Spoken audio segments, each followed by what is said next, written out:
Graça e paz a todos, amigos e irmãos da Primeira Igreja Batista do Sétimo Dia aqui de São Bequitaí. Sejam todos bem-vindos, vocês que aqui chegaram, e sejam todos bem-vindos vocês que nesse momento entram na página do Facebook da nossa igreja, e você também que assistir essa mesma programação pelo YouTube. Que Deus possa abençoá-lo grandemente e possamos louvar e adorar e engrandecer o nome do Senhor esta noite. Quero convidar agora aqui minha mãe, Maria de Fátima, e esposa Laís, juntamente com o músico Quinaldinho, que irão nesse momento dirigir os momentos de louvores, os momentos de cânticos aqui nessa igreja, nesse momento. Boa noite a todos. Graça e paz do nosso Senhor Jesus. Vamos neste momento louvar e exaltar o nosso Deus. Possamos sempre estar contentes por louvar o nosso Deus. Amém? Amém. Vamos cantar neste momento, vou testemunhar.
Do amor de Deus, amém? Amém. Vamos neste momento cantar Mensageiro, 55 da coletânea. 56,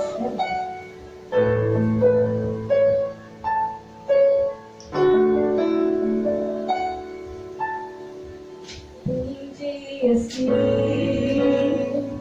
nem sei dizer, não tenho motivação.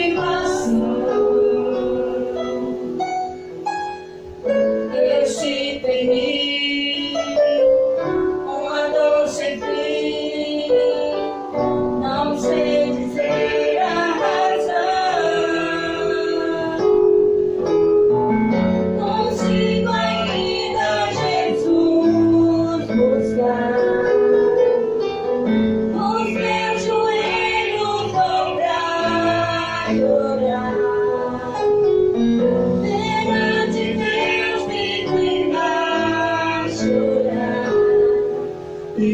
abrir o meu coração e abrir o meu coração. Já posso ver o sol brilhar, o vento a paz em soprar, sem hesitar e nem sair de meu Jesus ou falar. Sou mensageiro com Deus, Senhor.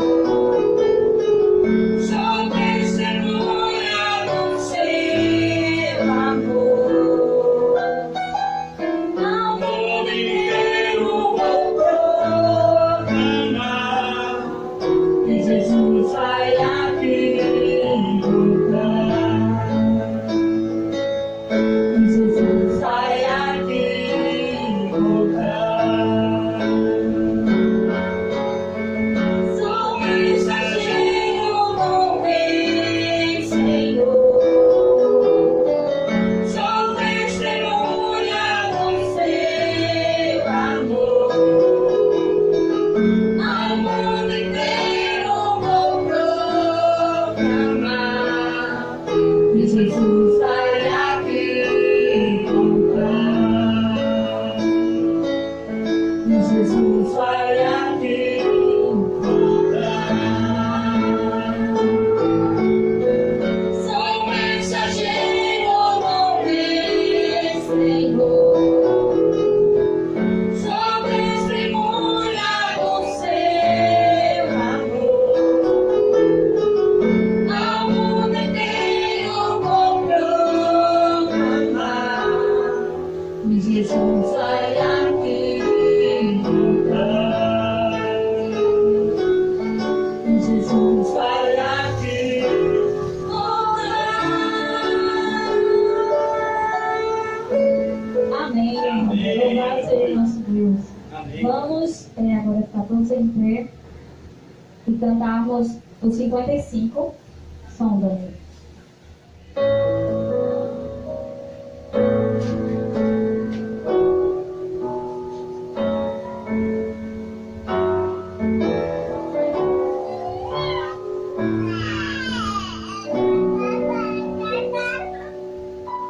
Sonda-me, Senhor, e me conhece.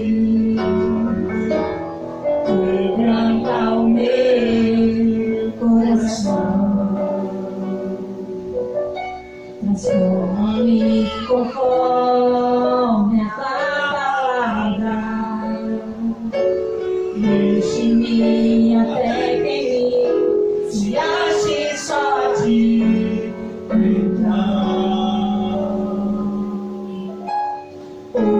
Usa-me, Senhor. Usa-me como um farol que brilha à noite, como onde sobe as águas, como abrigo no deserto, como flecha que acerta ao ver. Quero ser usado da maneira que te agrade em qualquer hora e em qualquer lugar. Eis aqui a minha vida, usa-me, Senhor, usa-me. Sonda-me, Senhor, e me conhece. Quebranta o meu coração, transforma-me conforme a tua palavra, enche-me até que me se ache só de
glorificado seja para sempre o nome do nosso Senhor e Salvador Jesus Cristo. Nós agradecemos aí as pessoas que estão nos acompanhando pela página do Facebook, a irmã Raquel Rassoto, de Bocaiúva do Sul. Deus abençoe, irmã, grandemente. A irmã Dagmar Braga de Souza, o irmão Adri Montes, né? Há outras pessoas aqui que eu não consegui visualizar os comentários, mas sei que estão participando, e vocês possam ser sempre bem-vindos. Ainda continuaremos louvando ao Senhor. Não sei se vocês estão sabendo, nós iniciamos aqui uma série, Quando Jó Fala, né? E a gente estava pensando, assim, quando a gente pensou esse tema, a gente pensou dar uma passeada no livro de Jó a partir de 3 versículos. E nesses versículos nós vamos discutir o silêncio de Jó. Vamos falar um pouquinho sobre o testemunho, a pregação de Jó. Hoje será o tema desta noite. Depois vamos falar um pouquinho sobre a maturidade de Jó, a confiança de Jó depois e o louvor de Jó. É interessante porque, como a gente já viu, o livro de Jó é um livro silencioso. E um livro sendo silencioso, mais ou menos a gente divide ele em alguns diálogos, poucos, 3 somente, e uns 2 monólogos. Mas é interessante pensar nesse silêncio do livro, porque o Jó como livro e o Jó como personagem bíblico, ele fala mais em silêncio. O seu testemunho fala muitas vezes mais alto que as suas palavras. E quando ele fala, quando ele abre a boca para falar, é porque as suas palavras mostram confiança, maturidade. E é isso que nós estamos vendo durante essa noite. Quero convidar aqui minha irmã Josiele, que nesse momento irá louvar a Deus, irá louvar ao Senhor, cantando uma canção sobre Jó também essa noite, né? Já que estamos discutindo o tema, então que Deus possa ser louvado mais uma vez.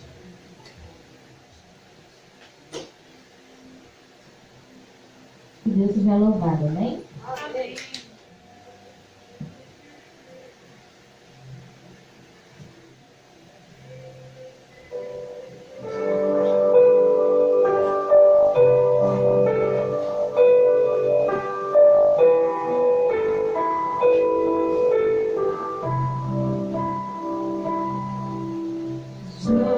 Como pode ainda adorar se não tem motivos pra cantar? Abandona esse Deus e morre. Mas não adoro pelo mais. Teremos talvez materiais. Eu adoro pelo que ele é. Eu sou dele, tudo é dele. Você não tem motivos, perdeu seus bens, seus filhos, seus amigos. O que você vai fazer? Eu vou adorar, simplesmente adorar. Eu vou adorar. Deus me deu, Deus tomou, bendito seja o nome do Senhor. A Ele glória, a Ele a honra e o louvor.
Amém? Glória a Deus, né? Queremos ainda agradecer aos nossos irmãos, a irmã Charlene, o irmão Antônio, algumas pessoas que eu pude visualizar os comentários enquanto estavam tendo outros momentos de louvores aqui. Também a irmã Olinda Schmidt, né? Então, que bênção, mas Deus seja sempre louvado, né? Nesse momento, eu gostaria de retomar com vocês os versos que nós começamos a analisar no último tema sobre essa série. Falamos um pouquinho sobre o silêncio de Jó. Hoje nós iremos falar sobre o testemunho de Jó. Abram, por favor, o livro de Jó. Vocês que estão aqui também na igreja, podem abrir. Capítulo 2. Jó, capítulo 2. O verso 31. E aí entramos também no capítulo 3. Os versos 1, 2 e 3. Então, nós lemos assim: Sentaram-se com ele na terra 7 dias e 7 noites, e nenhum lhe dizia palavra alguma, pois viam que a dor era muito grande. Depois disso passou Jó a falar e amaldiçoar o seu dia natalício. Disse Jó: pereça o dia em que nasci, e a noite que se disse, foi concebido um homem. Eu gostaria de voltar à discussão daquilo que a gente vinha falando na última semana sobre o silêncio de Jó. Hoje ainda não vou analisar o primeiro discurso de Jó, as palavras de Jó. Eu ainda queria ficar um pouquinho no silêncio. Porque, irmãos, amigos que aqui estão, vocês aí que nos assistem pela internet, o silêncio de Jó, ele também fala.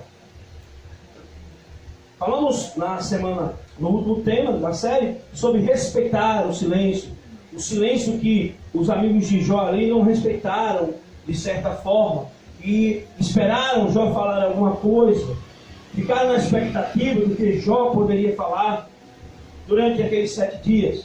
Vimos também que eles tinham que dar um tempo para aquele sofredor se pronunciar. Eles não podiam exigir que Jó falasse.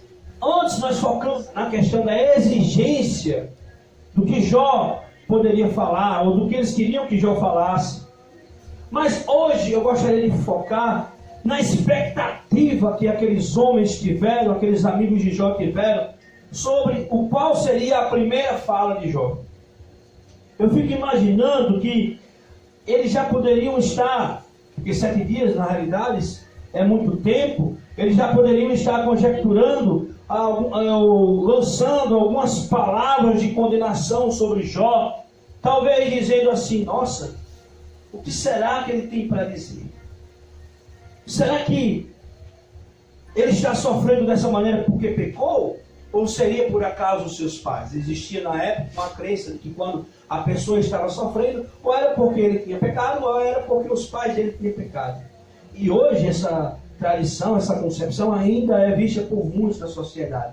Se alguém está passando por um mal, se alguém tem um câncer, se a humanidade, por exemplo, está passando por esses momentos assim intensos como estamos vivendo, é porque talvez seja um castigo pelo pecado das pessoas. Não vou entrar nessa discussão, nessa temática. Mas o livro de Jó, inclusive, eu uso o livro de Jó para dizer que não é bem assim. Não há relação, porque o próprio Jó, aprendemos com a história de Jó que Jó não tinha pecado nenhum. Ele disse que era justo e íntegro diante de Deus. E por que Jó estaria sofrendo? Então, uma coisa não está relacionada com a outra. O pecado não está relacionado com o sofrimento. Não. Mas aí, aqueles amigos de Jó acreditavam que poderia ser isso. E talvez eles estivessem se questionando: nossa, como assim Jó doente? Como assim Jó sofrendo? Será que ele pecou? Será que ele foi seus pais? Mas ninguém ouviu falar mal dele. Sempre foi tido como um homem íntegro diante de Deus. As pessoas conheciam como um homem de oração, um homem que dava uma boa educação religiosa para os seus filhos. Como é que ele poderia estar naquela condição? Ah, só pode ter algum pecado escondido. Talvez ele tenha escondido o pecado de nós durante esse tempo todo. Vamos esperar ele poder falar para ele confessar esse pecado e dizer que pecado é esse. Talvez fossem essas as expectativas dos amigos de Jó. Mas a biografia de Jó era impecável.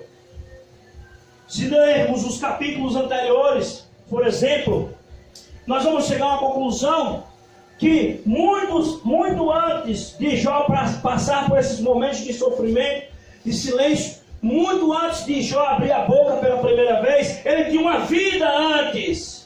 Ele tinha uma história, ele tinha uma biografia, e sua história dizia que Jó era um homem íntegro e justo diante de Deus. Então, antes mesmo de Jó dar a primeira palavra, de falar alguma coisa, ele não precisava falar, porque o seu silêncio, a sua vida de testemunho, já falava por ele.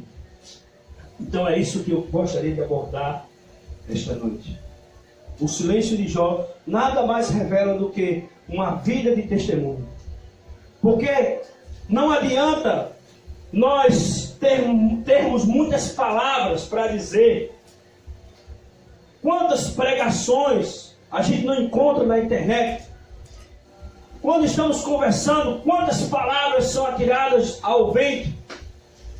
Nós vivemos na sociedade, como eu disse anteriormente, a sociedade da fala, falar, dizer. E no mundo religioso não é diferente, as pessoas querem falar. Quantas bênçãos, irmãos, e é falar e pregar.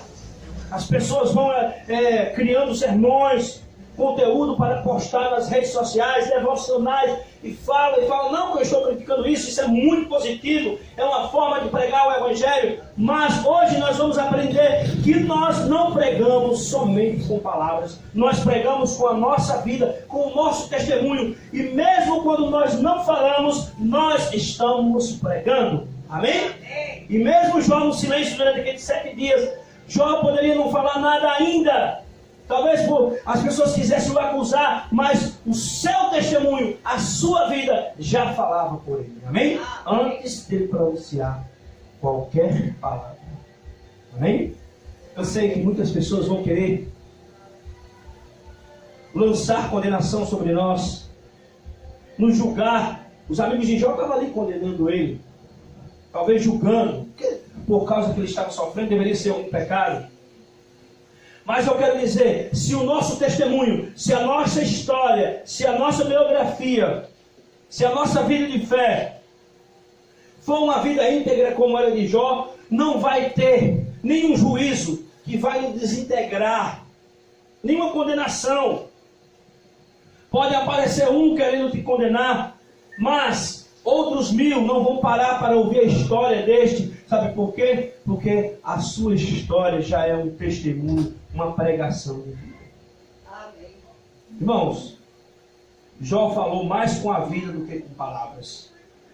E nós, agora vamos trazer um pouquinho para nós, também devemos deixar o nosso testemunho falar mais alto que as nossas palavras. Amém? Amém. Olha que coisa linda. Vou repetir. Jó falou mais com sua vida, com o seu testemunho, com sua história, do que propriamente com as suas palavras. O livro de Jó é silencioso. E diante de um livro silencioso, de um personagem silencioso, o que é que fala mais para nós? É o seu testemunho, é a sua vida.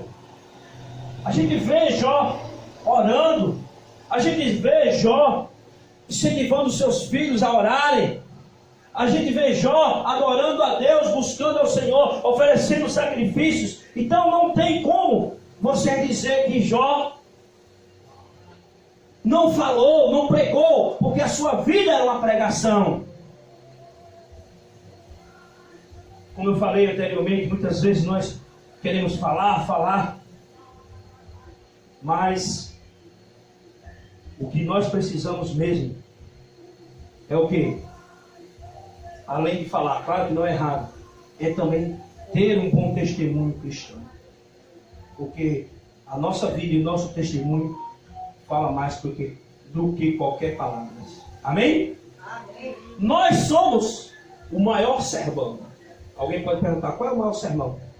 Qual é o maior sermão de Jesus? A gente vai o sermão da montanha. A gente poderia responder, o maior sermão de Jesus é a sua vida. Alguém chegou a afirmar de um pregador famoso do século XIX, dizendo assim, sua vida fala tão alto que eu nem posso ouvir. Ele ia assistir a pregação desse homem. Mas quando ia assistir a pregação, ele olhava para a vida daquele camarada e disse, olha, a vida dele fala mais alto do que eu nem posso ouvir a sua pregação. Tem gente que sua vida é destruída e pode ter uma pregação maravilhosa, mas para o efeito do Evangelho essa pregação não vai funcionar, porque a sua mensagem não condiz com sua vida. Então, Jó era diferente. A mensagem de Jó era uma mensagem que conduzia de fato com a sua vida. Tudo que Jó viesse falar, tudo que Jó viesse dizer, qualquer sermão que Jó viesse a pregar, já estava coerente com sua vida de testemunho. Não são as nossas palavras que fazem diferença em nossas pregações, não. Sim, é o nosso testemunho.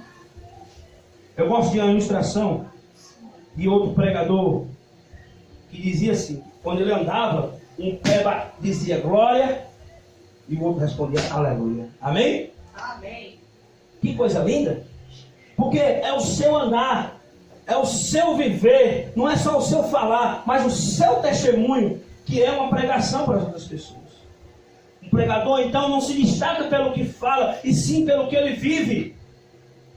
Um instrutor bíblico não se destaca pela palavra que ministra no estudo bíblico, mas pela sua vida, pelo seu testemunho. Nós devemos, irmãos, ser um sermão vivo, uma pregação viva.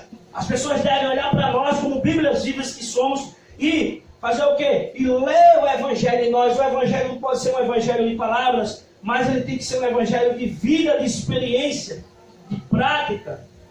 Porque nós somos as cartas de amor de Deus. As pessoas olham para nós e lêem o amor de Deus em nós. Porque nós refletimos o caráter de Deus. Amém. Muito antes de nós entregarmos um folheto ou um convite para alguém vir à igreja, preste atenção nesse detalhe. O meu testemunho, a minha vida deve ser um convite. Você imaginou morar perto de um vizinho que você trata ele mal, não dá um bom dia e de repente vai convidá-lo para vir para a igreja? Você tem que ser um convite. Muito antes de entregar um convite a Ele, a sua vida tem que ser um convite. Eu não gostaria de contar essa experiência, nem anotei aqui nas minhas anotações do sermão. Mas um dia, eu fui ao Banco do Brasil e fui atendido por um gerente. E eu fui atendido muito mal. E um dia, esse mesmo gerente chegou lá em casa, oferecendo literatura bíblica e tentando falar de Cristo, da religião de Cristo.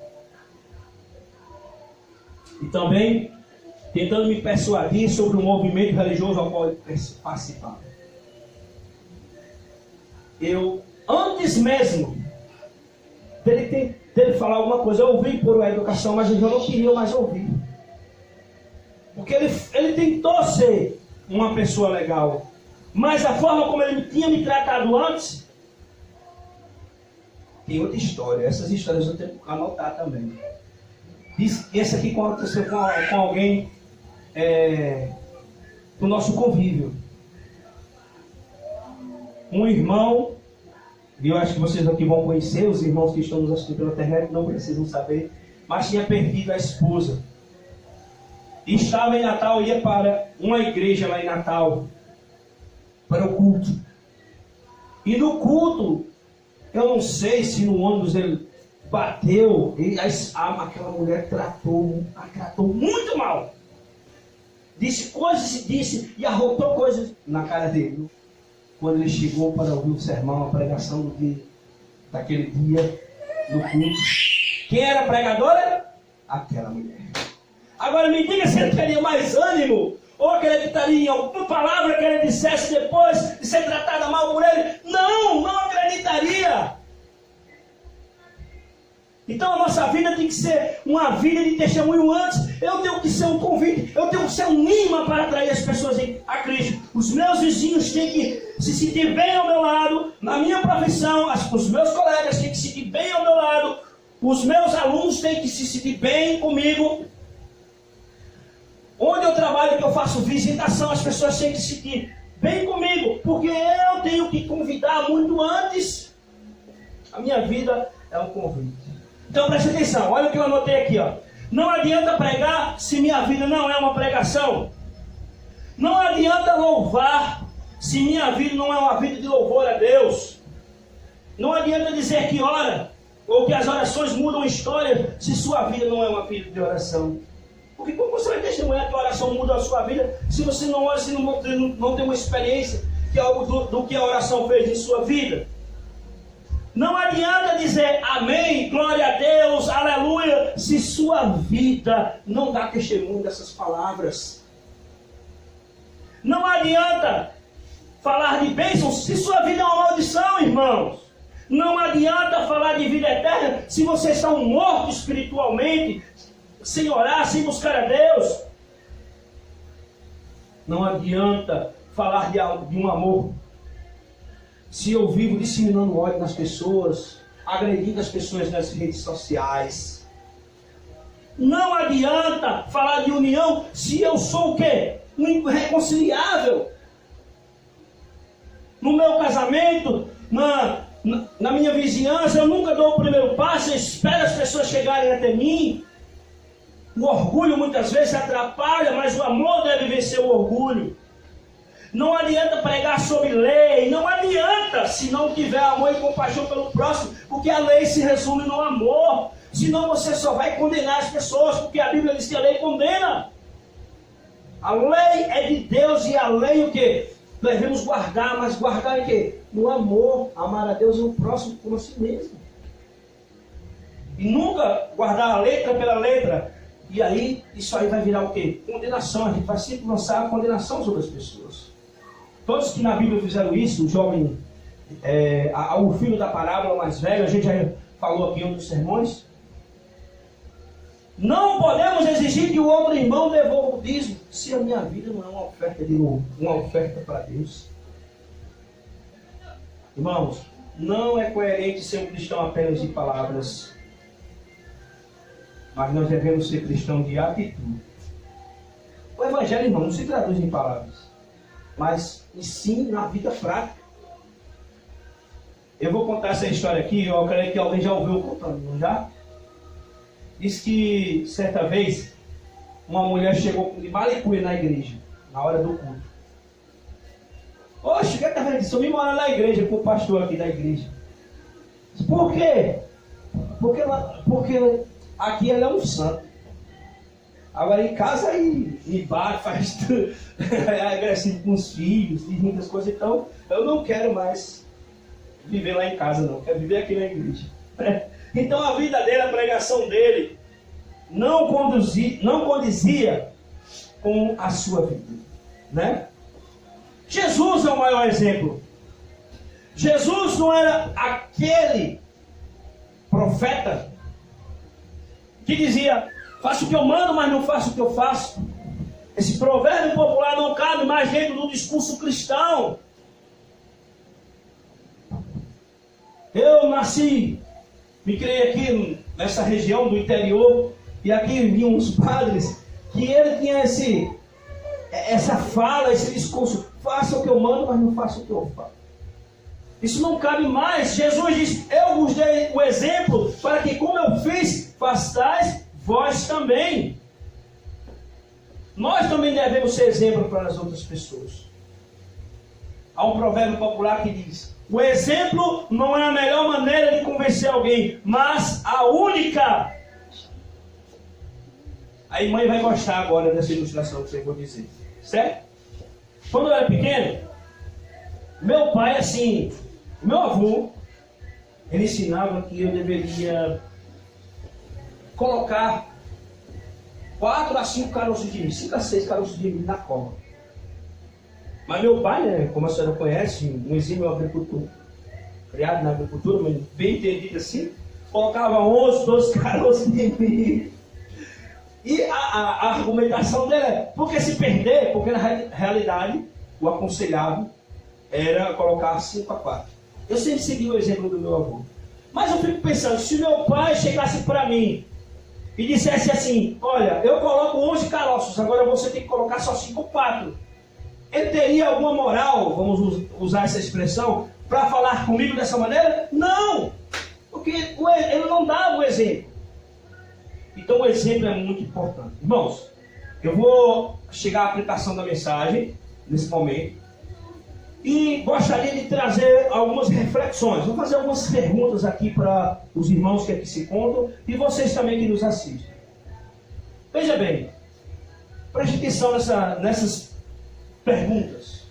Você não precisa responder, mas no seu interior, no seu coração, você sabe a resposta. Eu assisti uma semana de oração muito proveitosa, essa semana, né, dos batistas do sétimo dia, e eu vi uma abordagem sobre o amor ágape no meio acadêmico e no mundo profissional, no ambiente acadêmico e profissional. E eu passei a refletir, trouxe algumas reflexões que eu ouvi nessa semana, aqui para nós pensarmos um pouquinho. Essas perguntas foram feitas lá, e eu gostaria também, algumas delas foram feitas lá, de todas, e eu gostaria de trazer aqui para os irmãos. Eu pergunto: em casa, nas reuniões de família, no seu ambiente estudantil, acadêmico, no seu trabalho, você tem vivido como um verdadeiro cristão? Ou seu testemunho é apenas da igreja? Perguntas fortes, não é? Alguma vez você estava num local em que alguém chegou para você e perguntou: você é crente? Eu estava me questionando sobre essa pergunta. Ela tem 2 sentidos. Uma, quando você dá um bom testemunho, dá um testemunho tal, que as pessoas olham para você e dizem assim: nossa, esse rapaz aí não é outra coisa senão um crente, um cristão. Porque o testemunho dele, você fica ali muito tempo, não fala nada, nunca disse que era crente, mas as pessoas olham para você e sabem. É igual a Jó, não falou nada, mas o seu testemunho já falava por ele. Mas também há aqueles que perguntam isso, e eu já vi. Na realidade, eu já conheci pessoas que no ambiente de escola eram muito mais mal comportados do que alunos que não se diziam cristãos. E eu fico perguntando: é crente esse daí? Entenda. que também as pessoas nos usam isso como acusação. Mas é porque às vezes o testemunho não está dizendo, não está condizendo com o discurso. E aí você se pergunta esta noite: como tem sido as minhas atitudes? No trabalho, como eu falei. O que eu venho falando nos ambientes onde frequento? Como é que eu tenho tratado as pessoas? Será que eu tenho puxado o tapete? Isso eu ouvi na semana, né? Nacional de Oração. De alguém lá no meu trabalho? Como sou visto pelo meu chefe? Como eu sou visto pelos meus colegas de trabalho? Ou meus colegas de escola? Altruísmo e empatia, irmãos, devem ser palavras que devem ocupar o primeiro lugar no nosso vocabulário como cristão. Amém. Cristão será notado nos lugares onde frequenta pelas suas maneiras de agir e de tratar as pessoas. No lugar onde ele passa, ele deve cumprimentar as pessoas, dar um bom dia. Ele não pode ser indiferente com o sentimento do outro. Ele não pode reagir com agressividade quando alguém o trata com agressividade. Eu acredito que vocês sempre ouvem aquele ditado que diz: gentileza gera gentileza. Irmãos, pare para pensar. Num ambiente onde alguém que se diz que é cristão e não faz nada disso, tem outro que faz, que é gentil, que trata as pessoas bem, quem as pessoas vão admirar mais ou dar um crédito? Claro que é aquele que não é cristão. Quem que você acha que eles vão respeitar mais? Claro que é o que não é cristão. Então, no ambiente de trabalho, no ambiente familiar, você tem que ser aquele que vai ser o diferencial. Jó, na sua geração, naquele lugar, ele era um diferencial entre aqueles homens, aquela geração. Irmãos, já imaginou alguma pessoa que vê um idoso passando na rua, se diz cristão, mas ele não está disposto a ajudar, e diz assim: não, outra pessoa vai ajudar, estou muito apressado, vou orar para que alguém chegue e o ajude. O cristão não pode ser cristão apenas de palavras. Não serve. Precisamos de fato ser cristãos de atitudes. O amor cristão é o amor que age. Falamos isso na semana de oração dessa semana. E não o amor que diz que ama. Dizer não. Tem que agir. As pessoas, gente, precisam ver Jesus em nós. Nosso corpo deve falar de Jesus. Cada movimento deve refletir gestos de bondade. Precisamos transmitir sinceridade no olhar, alegria em nosso sorriso, paz em nosso semblante, justiça em nossas mãos, esperança em nossos pés. Por fim, partirei agora para a conclusão, acreditando que o objetivo dessa mensagem já tem alcançado a cada um de vocês. O apóstolo Paulo disse que nós não devemos negar nada a ninguém no seu amor. Então, por mais que alguém tenha que exigir explicações da sua vida, como os amigos de Jó queriam que ele explicasse: o que foi que você fez, Jó? Você pecou. Nós não precisamos dar explicação. Sabe por quê? Porque o nosso testemunho já fala por nós. Então guarde essa palavra no seu coração, meu irmão. Se uma pessoa te julga, tua vida de fé e testemunho irão te absolver diante de um tribunal de 1000 pessoas. Eu oro essa noite para que você e eu possamos viver como os pequenos cristos. Cristãos em que as pessoas possam enxergar Jesus em nós.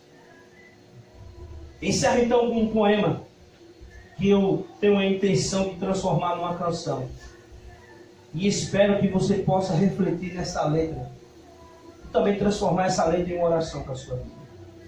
Diz assim o poema: eu quero ser uma flor para perfumar esse mundo podre. Um arco-íris para colorir esse mundo sombrio, dominado pelas trevas. Quero ser um pássaro para espalhar a música divina ao vento. Eu quero traduzir o amor de Deus em todas as sinfonias. Quero ser palavras vivas, onde todos possam ler o amor de Deus. A outra estrofe. Eu quero ser a chuva em meu deserto, oásis de esperança para os cansados. Quero ser a luz em meio às trevas. Quero ser a rosa em meio espinhos. Quero ser uma Bíblia aberta para que todos possam ler o amor de Deus. Amém? Amém. Ou seja, que seja esta a sua oração essa noite, meu irmão. Peça a Deus, Senhor, que eu não possa louvar apenas com os lábios, não, com palavras, mas também que eu possa te louvar com minha vida, como Jó fez. Era a vida de Jó que louvava a Deus, que falava por ele, que adorava a Deus. Olha, Senhor, essa noite, ajuda-me a tirar do papel as tuas palavras, para que elas possam ser palavras vivas. Que eu não possa ser um cristão apenas na teoria, mas principalmente na prática. Que eu possa ser uma Bíblia aberta para que as pessoas possam olhar para mim, para a minha vida, para o meu exemplo e contemplar a Cristo. Amém? Amém. Quero convidar aqui a minha irmã Josiele novamente, para louvar novamente com o louvor, falando um pouquinho de Jó. O louvor diz, como posso ainda adorar, né? As pessoas querem ouvir coisas negativas, mas a vida de Jó adorava a Deus. E eu acredito que ao ouvir essa canção de novo, você vai sair daqui esta noite com o mesmo sentimento. Deus possa abençoar você grandemente. Deus abençoe e tenha uma boa noite na presença do nosso Senhor e Salvador Jesus Cristo. Daqui a pouco voltamos para a oração.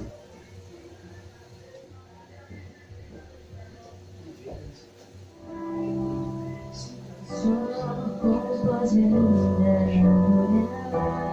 não tem motivos pra cantar, abandona esse Deus e morre. Mas não adoro pelo que faz, nem menos por bens materiais. Eu adoro pelo que ele é, eu sou feito por ele. Você não tem motivos, perdeu seus bens, seus filhos, seus amigos. O que você vai fazer? Eu vou adorar, simplesmente adorar. Eu vou adorar. Deus me deu, Deus tomou, bendito seja o nome do Senhor. A Ele glória, a Ele honra e o louvor.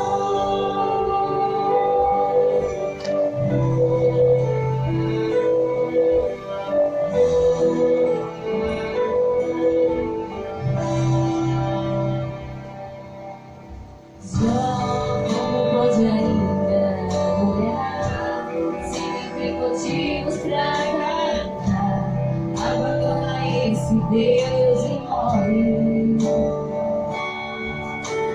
Mas não adoro pelo que ele faz, nem menos por bens materiais.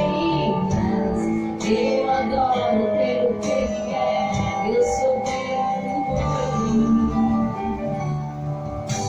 Só você não tem motivos, perdeu seus bens, seus filhos, seus amigos. O que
Amém, né?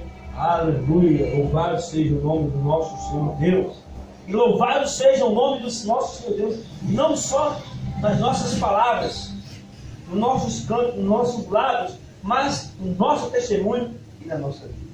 Amém. Gostaria de encerrar agora com a oração, para que Deus possa continuar nos abençoando, para que Deus nos conduza cada dia nos seus passos, e cada dia possamos refletir cada vez mais a imagem de Cristo em nossa vida. Que seja essa a sua decisão esta noite. Oremos. Senhor Jesus, obrigado, Senhor, porque aprendemos hoje com o personagem Jó, no livro de Jó, com a história desse homem íntegro, justo, que nós não precisamos de muitas palavras para falar de Ti, pois a nossa vida já fala muito mais.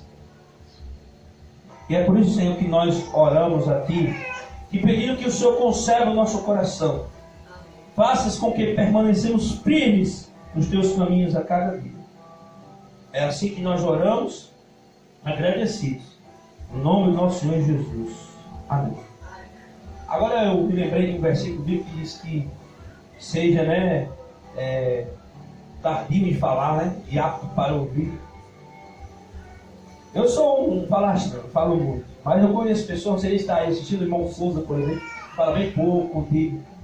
Mas eu sei que não importa a quantidade do que a gente fala, o que importa é o que nós somos de fato.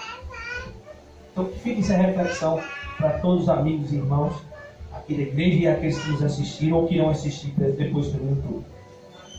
Não tivemos como acompanhar o restante dos comentários, mas eu agradeço aqueles que permaneceram do início ao fim. Eu vi que algumas pessoas permaneceram desde o início, E outros que entraram posteriormente, a gente viu que aumentou o número de pessoas assistindo, outros já até inclusive saíram.